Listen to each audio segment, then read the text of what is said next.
जय हिंद। तो कैसे हैं आप लोग? आई होप अच्छे होंगे। मैं आप लोगों को इतिहास के बारे में बता रही हूँ।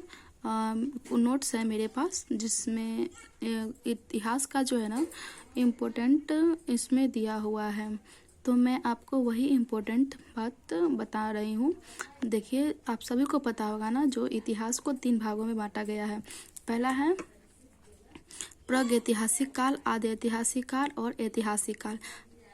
ये जो है प्रागैतिहासिक काल, इस काल में मानव किसी लिपि और लेखन कला से परिचित नहीं था।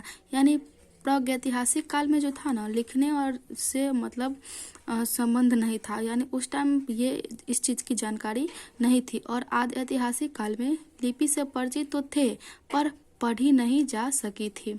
हाँ, और ये जो है ऐतिहासिक काल, इसमें है मानव किसी न किसी लिपि में परिचित था और वह पढ़ी भी जा सकती थी। यानी ऐतिहासिक काल में लिखना पढ़ना सब आ गया था। तो जो प्रागैतिहासिक काल है उसे हम कहते हैं पाषाण काल, पाषाण काल कहते हैं। और जो है आदि ऐतिहासिक काल उसे हम कहते हैं हड़प्पा या सिंधु सभ्यता। आदि ऐतिहासिक काल को कहते हैं हड़प्पा या सिंधु सभ्यता, और ऐतिहासिक काल जो है उसे कहते हैं प्राचीन भारत, मध्यकालीन भारत। और ये आदि ऐतिहासिक काल में ही आता है, प्राचीन भारत, मध्यकालीन और आधुनिक, ये इसमें आता है। तो प्रागैतिहासिक काल जो है इतिहास का वह समय जिसमें मानव लिखना पढ़ना नहीं जानता था।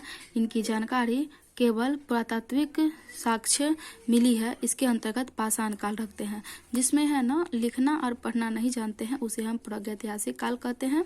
और पाषाण काल वह समय जब मानव पत्थर के औजार एवं हथियार का उपयोग करता था, पाषाण काल कहलाता है। भारत में सर्वप्रथम 1863 ईस्वी में रॉबर्ट ब्रूस फुट ने पाषाणकालीन सभ्यता की खोज की थी।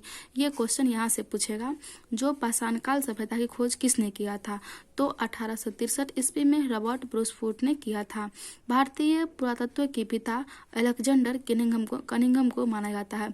यहाँ से क्वेश्चन बनेगा, जो भारतीय पुरातत्व का पिता किसे कहा जाता है? तो सर अलेक्जेंडर कनिंघम को कहा जाता है। फिर यहाँ है भारत के पुरातात्विक संग्रहालय इंदिरा गांधी मानव संग्रहालय भोपाल में है। ये क्वेश्चन पूछेगा, जो है भारत के पुरातात्विक संग्रहालय इंदिरा गांधी मानव संग्रहालय कहाँ पे है? तो भोपाल में है, जो संस्कृति मंत्रालय के अधीन है। हाँ, मिलने वाले धातु, अब पूछेगा वहाँ से कौन कौन से धातु मिला है। तो मिलने वाले धातु के आधार पर इतिहास का नामांकन क्रिश्चियन थॉमस ने किया था। इतिहास का नामांकन किसने? धातु जब जहाँ पर मिला था उसमें कहता है, जो उसका नामांकन कौन किया था? तो क्रिश्चियन थॉमस ने किया था। लिखावट के आधार पर नामांकन किया था, जॉन ब्रूस ने किया था। अब कहा कि लिखावट के आधार पर इसका नामांकन किसने किया था? तो जॉन ब्रूस ने किया था। ठीक है, तो आगे मिलते हैं नेक्स्ट वीडियो में। धन्यवाद।